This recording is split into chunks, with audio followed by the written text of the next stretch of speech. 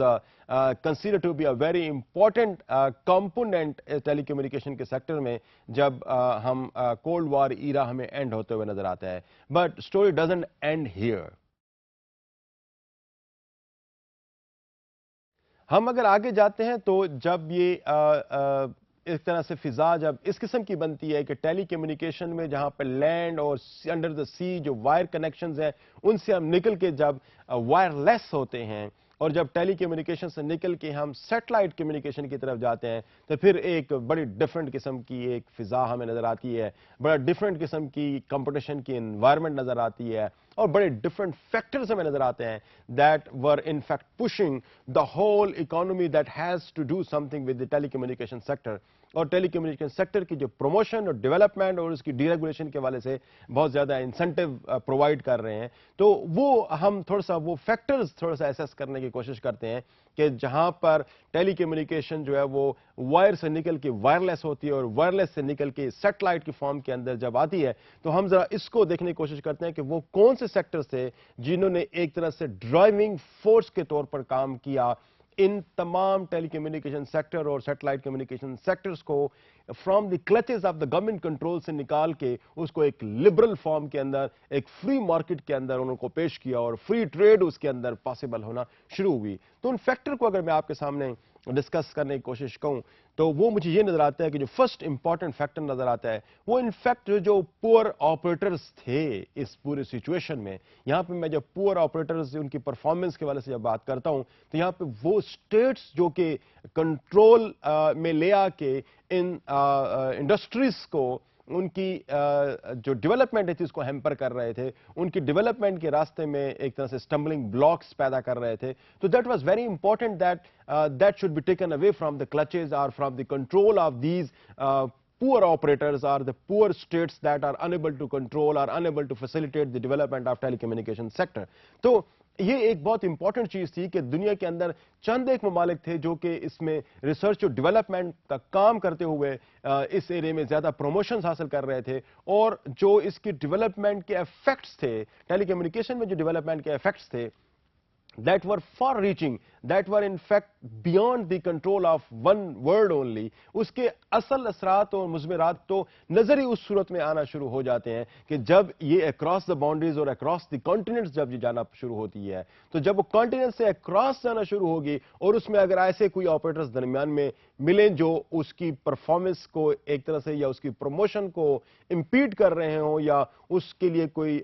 راہ میں اسٹمبلنگ بلاکس پیدا کر رہے ہوں تو اس چیز کو ہٹانا بڑا ضروری بن جاتا ہے۔ اس قسم کی سچویشن میں اس قسم کے سسٹم جس میں انٹرنیشنل جو ایگریمنٹس ہیں اور پروٹوکولز ہیں اور اسٹینڈرڈائز پروسیجرز ہیں ان کا فالو کرنا زیادہ امپورٹنٹ ہو جاتا ہے instead giving them in the control of some poor performing status. تو جو ایک امپورٹنٹ فیکٹر ہمیں نظر آتا ہے کہ جو پرفارمنس آف دا پور پرفارمنگ جو آپریٹرز تھے یا جو اسٹیٹس تھیں in the field of telecommunication that in fact were consider to be that in fact was consider to be very important factor جس نے ایک طرح سے لبرلائزیشن کو ڈرائیو کیا ہے۔ جی اسٹوڈنٹس، میں آگے آپ کو لے کے جاتا ہوں اور دوسرا جو امپورٹنٹ ایسپیکٹ ہمیں اس سچویشن میں نظر آتا ہے وہ ان فیکٹ جو انوویشنز ان ٹیکنالوجی ہیں وہ ہمیں ایک بہت بڑا امپورٹنٹ فیکٹر کے طور پر یہاں نظر آتا ہے جو کہ liberalisation of telecommunication sector in the world کوئی رول پلے کر رہا ہے۔ اب یہاں پر ٹیکنالوجی چونکہ بڑی تیزی سے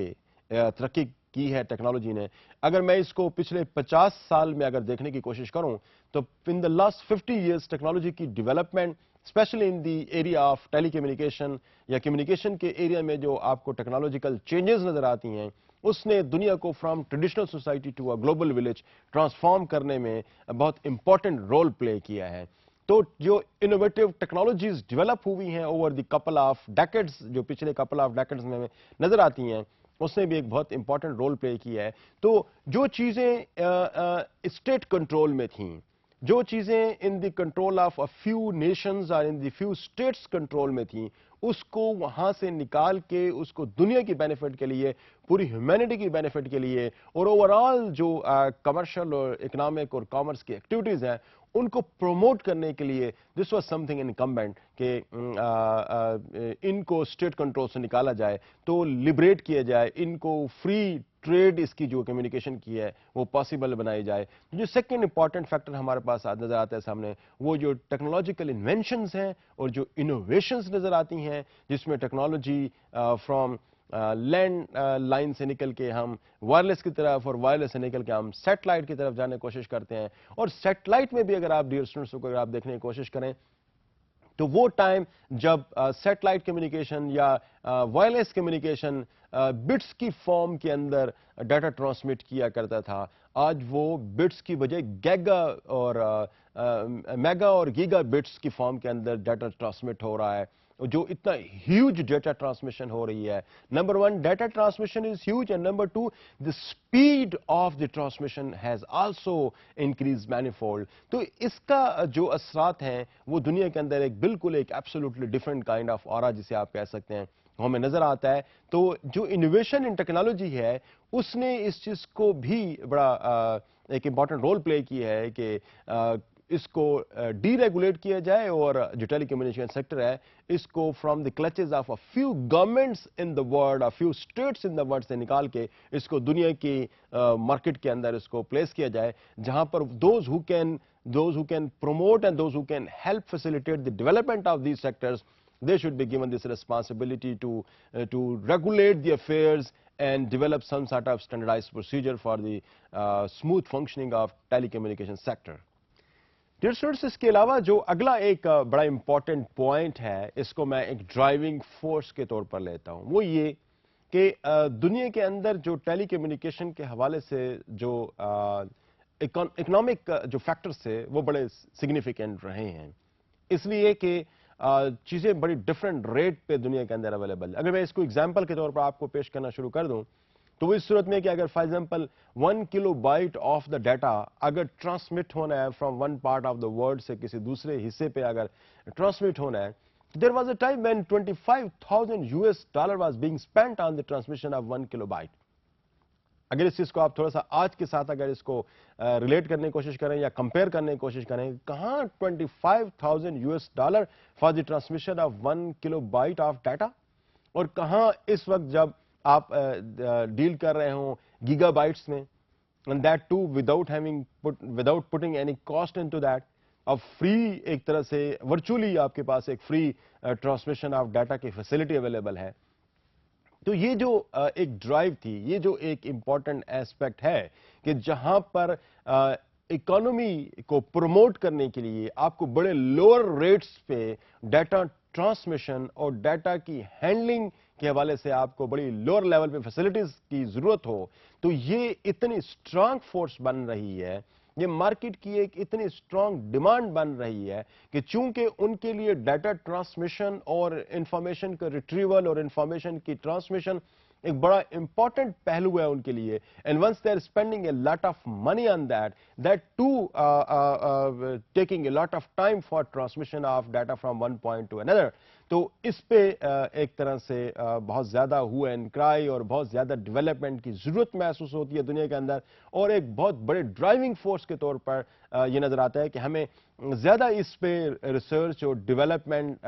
کی انیشیٹوز کی ضرورت ہے تاکہ ہم لوور ریٹس پہ ڈیٹا ٹرانسمیشن کے لیے کام کر سکیں، which is in fact a primary business need. تو ایک پرائمری بزنس نیڈ کے طور پر جو لوور ریٹس کی ڈیمانڈ ہے دنیا میں، وہ بڑھنے کی وجہ سے بھی ٹیلی کمیونیکیشن سیکٹر میں ایک طرح سے جو کنٹرول آف دا اسٹیٹس ہے اس کو منیمائز کرنے میں ہیلپ کیا، اور اس پورے سیکٹر کو ایک طرح سے